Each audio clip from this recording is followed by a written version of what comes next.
Air raid sirens, explosions, gunfire.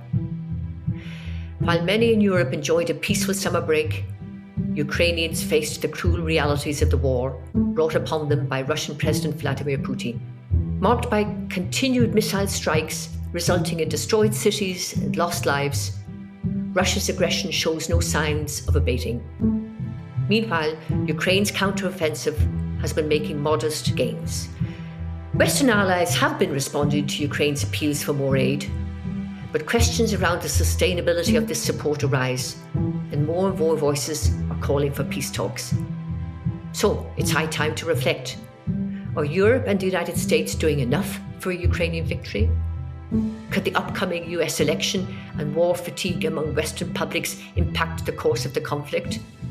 And what peace, if any, is on the cards for Ukraine? Hello, and welcome to a new season of Europe Inside Out, Carnegie Europe's monthly podcast about the continent's greatest foreign policy challenges. My name is Judy Dempsey, and I am a senior fellow at Carnegie Europe and the editor-in-chief of the Strategic Europe blog.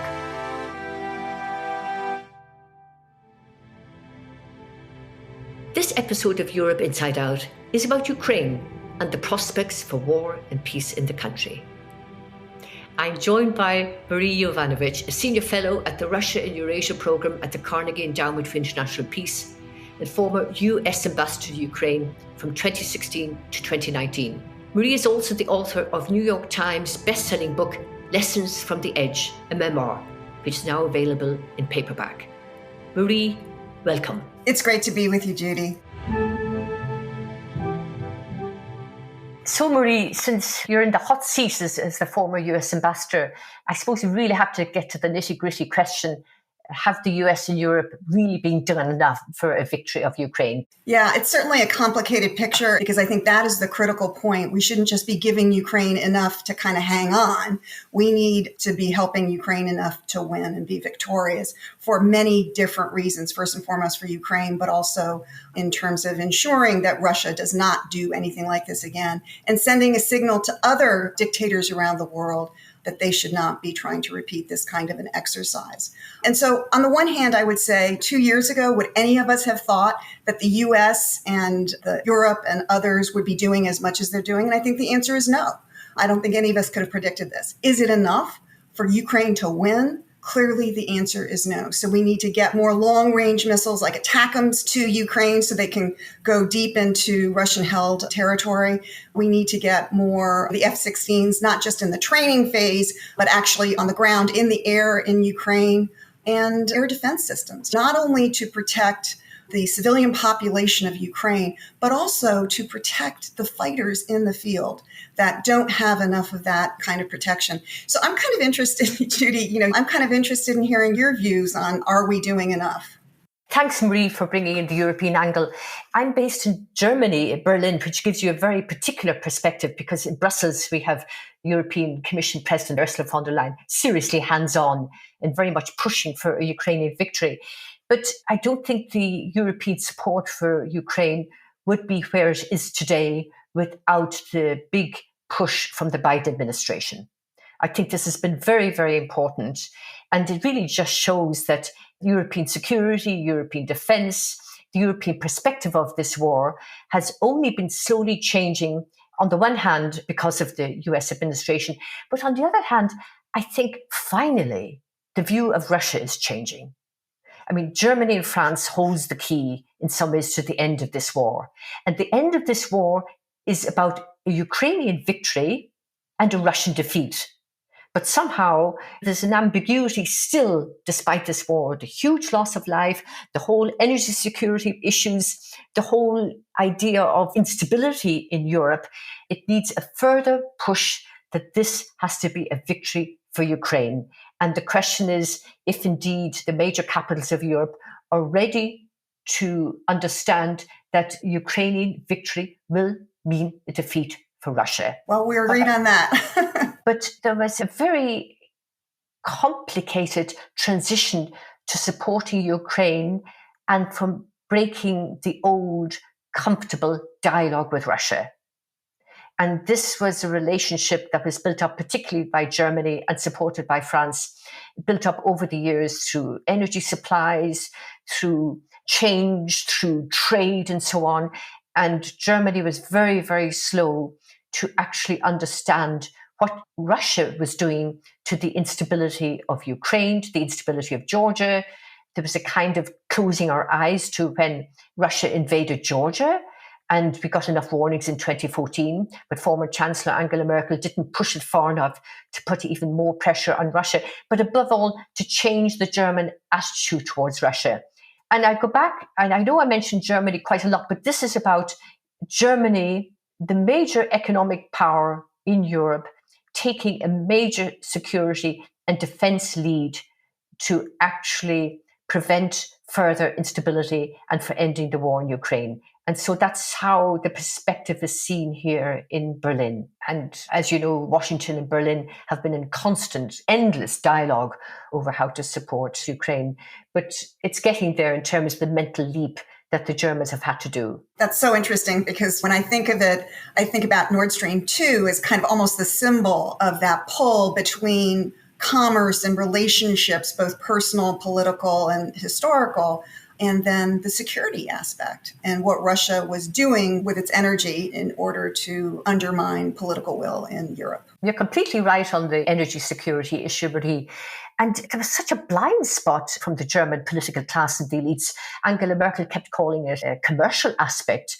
And the former Social Democrat Chancellor Gerhard Schröder was so close to Putin. I mean, he engineered this Nord Stream pipeline, both 1 and followed by 2. And what it did was it's actually deeply divided Europe and undermined the kind of energy security that Brussels has been trying to forge. But that aside, Nord Stream 2 now is drowned, excuse the metaphor, so to speak. So we're moving on to other things. And the big issue, of course, is security. NATO's role, where does it go from here? The disappointments for many about the outcome of the Vilnius summit. But above all, and this is about not going back to the old security architecture that Russia's needed for it, but about the Europeans and the Americans in a new transatlantic relationship that will establish a modern new security architecture precisely because of what's happening in Ukraine.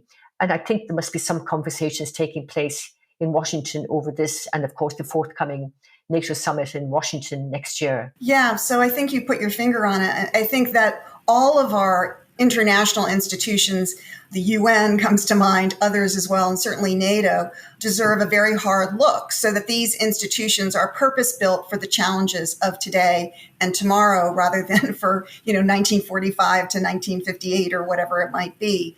And these institutions built on common values have served us so well over the decades, but we need to modernize them and reform them and figure out what the next steps are.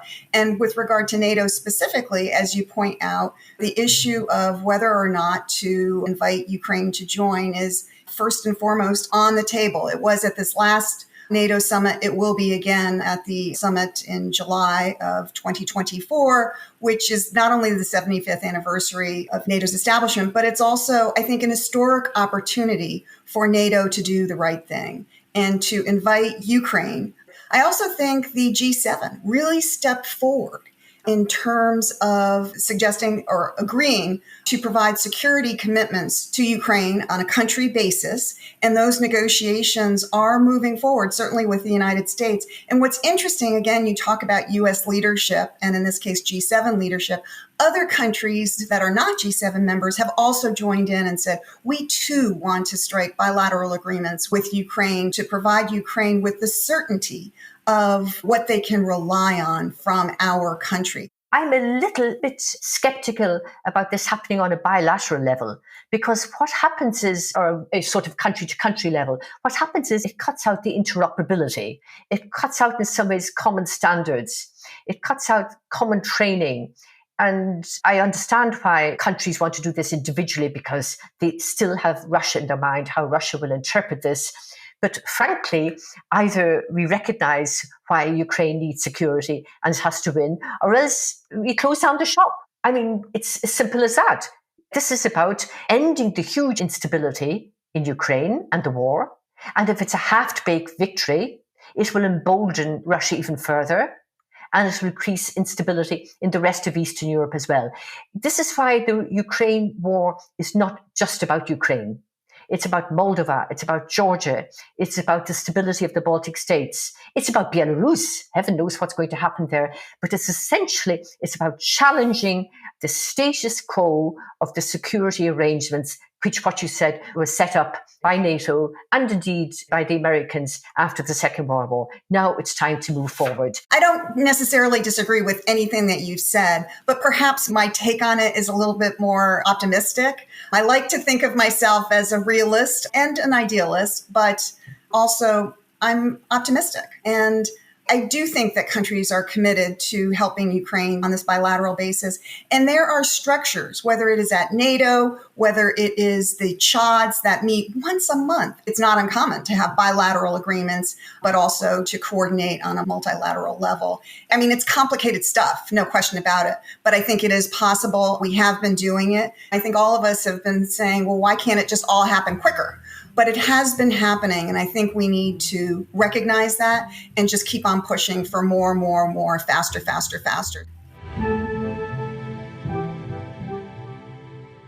I'm glad you bring up this optimistic note, because a dose of optimism is really needed, and a realistic optimism, which actually brings us into the whole internal situation in Ukraine. Marie, you were based there, hands-on. You saw all the issues over corruption, the NGOs, the need for transparency, the need for especially transparency in the presidential administration, the role of the oligarchs. And this is quite amazing that during a war, President Zelensky is actually dealing also with reforms and corruption. Yes. And obviously, there has been the all-out war since February of 2022. But I don't need to remind you, or probably any of our listeners, that the war started back in 2014. And Ukrainians have been trying to reform their democracy, trying to fight against corruption since the Revolution of Dignity. That's what that was all about. And then the Russians invaded. And so sometimes the headlines are about the war in Ukraine's east, the seizure of Crimea, but also about the reform efforts that were going on in Ukraine throughout this period. And so what Zelensky is doing now, obviously complicated by the fact that he has a relatively new government still, right?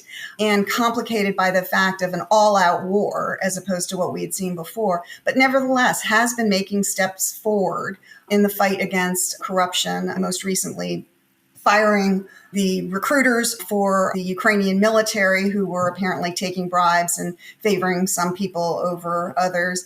And just over the weekend, we got the news, startling, I think, to many, that Kolomoisky, a Ukrainian oligarch, was arrested for money laundering and fraud. So we're seeing some real commitment, I think, to taking steps against corruption. And it needs to continue. If you look at Ukrainian polling, clearly the war is the number one issue in Ukraine, obviously.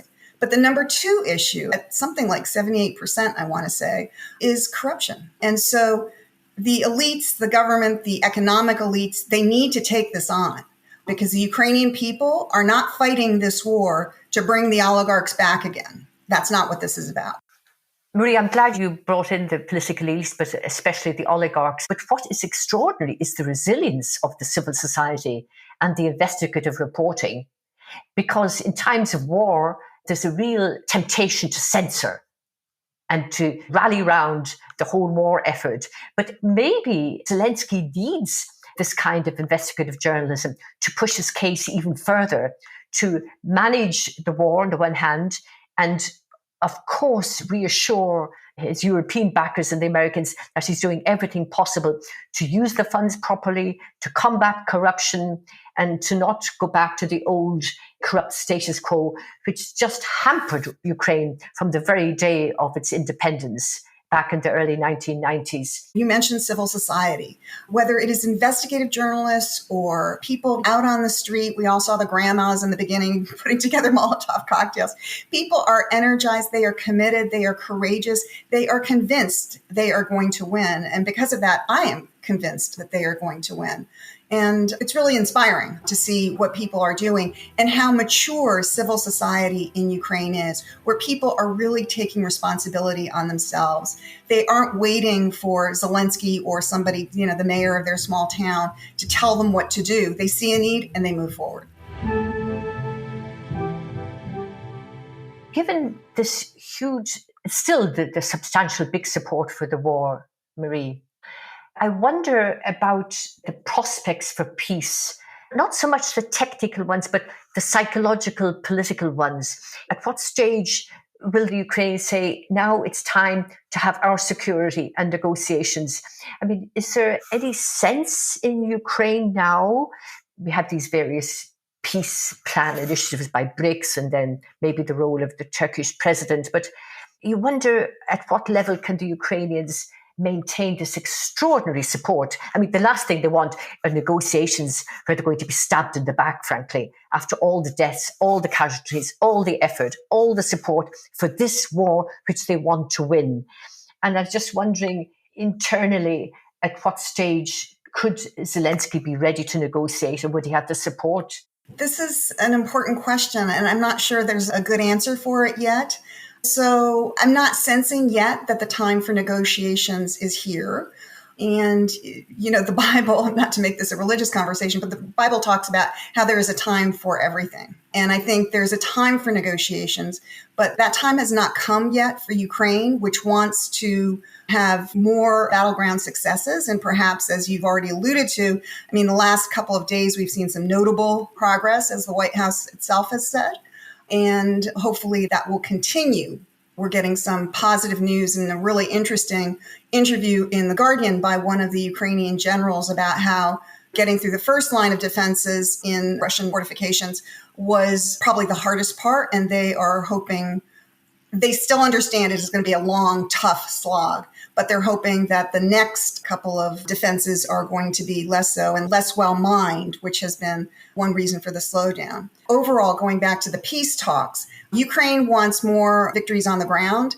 I think Russia wants the same. Russia is not ready for peace. All we're hearing from Putin is he's ready for negotiations on his terms, which is he gets to keep everything. I don't think that's acceptable to Ukrainians. I don't think the time for serious, actual negotiations is at hand yet. But I wonder, is time in the hands of the Ukrainians, Marie, because we have presidential elections in the United States next year, and there must be a lot of concerns in Kiev and in other parts of Ukraine that if Biden isn't re-elected and if the Republicans win, or Trump wins even, what would this mean for Ukraine? What would this mean for the Europeans as well? But this could change the trajectory of the war. So my sense here in Berlin is that the Ukrainians must be in a terrible hurry to try to really establish their facts on their ground, because this is already September and US elections are going to get off the ground very soon, the whole campaigning and everything, if it hasn't started already. So there must be some concern in Kiev and indeed in Biden circles about what will happen over the next 10 or 12 months, if not earlier, to Ukraine and to the whole transatlantic relationship based on what's going to happen in the United States. Yeah, you make a very good point. And so I come back to, I think, where we started, which is that Europe and the United States needs to provide more equipment, more training to Ukraine faster so that Ukraine can win sooner. Because there's not only the political calendar that's stretching out in front of us, but there's also the fact that every day means more Ukrainian and, frankly, Russian deaths. And that is a tragedy. I would just note that it's not just the Republican Party. On the left of the Democratic Party, there are also voices that are wondering why we are supporting Ukraine so strongly. So just to note that this is not just a Republican issue. But of course, Republicans, because they have already started their campaigning, the first presidential debate has already happened, and most of the people on that stage were not in favor of more strongly supporting Ukraine. But just as I put my faith in the Ukrainian people, I put my faith in the American people as well. Much has been made of the fact that support for Ukraine has been dwindling in the American population. But at the end of the day, according to a Gallup poll, which is one of our big pollsters here in the U.S., in August of last year, 66% of Americans favored supporting Ukraine so that Ukraine could regain its territory. In June of this year, it was 62%. So it's a drop, but it's a drop of 4%. It's not hugely significant in my view. Now, Republicans are more likely not to agree with that. So 50% of Republicans were not in favor of this and wanted peace to be at hand as soon as possible. But 47% of Republicans, almost half, right? 47% of Republicans did want to support Ukraine and its taking back of its own territory. So I think overall, the American people still really support Ukraine. In the beginning, where was this country and who were these people who were fighting so bravely? We just instinctively identified with the Ukrainians. And I think that support has continued, as these polls show. And I think politicians, at the end of the day, yes, they are leaders, but in a democracy, they also need to be aware of where the population is. In some ways, a mirror image here in Europe. The support is holding up. And it is remarkable. And there are far right-wing parties that complain about it and they should negotiate with Russia. But you're right, Marie, it's extraordinary how strong the support is and how extraordinary the polls have taken in how many million Ukrainians. Germany has taken in so many Ukrainians as well. They're all in schools. They've got roofs over their head. They've got decent social welfare systems. It's a staggering development, especially for Germany, because they already took in 1 million Syrians fleeing the terrible civil war in Syria. So Europe is together on this, which brings, I suppose, to the point as we draw closer to the end of this podcast, is Europe's responsibility. And you've got to hand it, I suppose, to Brussels. They seem, despite some divisions among the member states, that enlargement is on the cards for Ukraine. And I'm wondering, is this a view seen by the United States as well, this huge importance of enlargement? Yeah, completely agree with everything you said, Judy. Completely agree. The U.S. supports enlargement, and particularly right now, obviously, for Ukraine.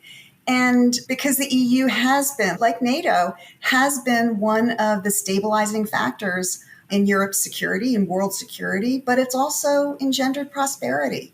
And part of the reason for that is that these are not ad hoc, fly-by-the-night organizations that come together for tactical purposes today. These are institutions and organizations that are built on common values. And so that is why NATO, for example, is the most successful defense pact in the history of the world. I mean, it's incredible when you think about it.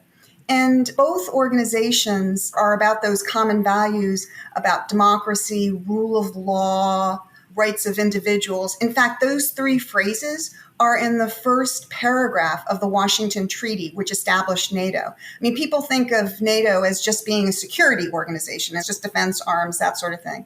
It's about much more. It's about those common values. And with Europe taking the steps to bring in Ukraine as a member, and hopefully NATO doing the same relatively soon, I think that will be a spur to Ukraine to move forward on some of the issues we were talking about earlier. Rule of law, fighting corruption, strengthening the judiciary, media freedoms, reversing the centralization that has taken place under martial law. All of these really important factors that make up a democracy. And I think that is one of the things that we want to see for Ukraine. The EU is such an attraction to non-EU countries, whether it's Ukraine, even Belarus, Moldova, Georgia, Armenia. But the EU must never lose sight of making sure its own house upholds the very values and democratic principles that it tries to extend to the rest of the Eastern region. And indeed, many countries, especially Moldova and Ukraine, do look to the EU as a kind of, how would I describe it, as a kind of support for the reformers, to encourage them to keep going with the reforms. And this is where the leadership of the EU is so important. And indeed, as you rightly say, the leadership of NATO. So fingers crossed that the EU will make sure that its own house does uphold those values as much as NATO tries to as well. Completely agree. I just add a point about Ukraine joining Europe. I mean, Ukraine is a part of Europe, but formally through its institutions, the EU and NATO being the premier ones. That also improves our security. Because to have, looking forward into the future, at some point there will be peace. Russia will still be there bordering Ukraine. And to have Ukraine as kind of a free radical, wondering whether Russia is going to invade it at any moment. And Russia also being on alert, right? That's like a very uncomfortable, I think, future for those two countries first and foremost, but also for Europe. Having Ukraine within the EU and NATO institutions, having to live up to those values, having to be responsible to other countries, I think not only secures Ukraine and gives it the confidence that it needs to keep on moving forward in a democratic way, but it also ensures Europe's security and the US's security by extension. In some ways, this is about the unfinished business, which is about making Europe whole and free and strengthening the Euro-Atlantic structures. Europeans must be realizing this more and more with the help of the United States. I'm sure we will return to this topic, and I hope in a better military situation or security situation. But there's no doubt that European stability and security actually depends on Ukraine making this happen.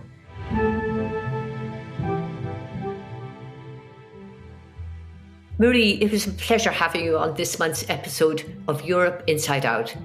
Thank you very much for making the time. Thank you.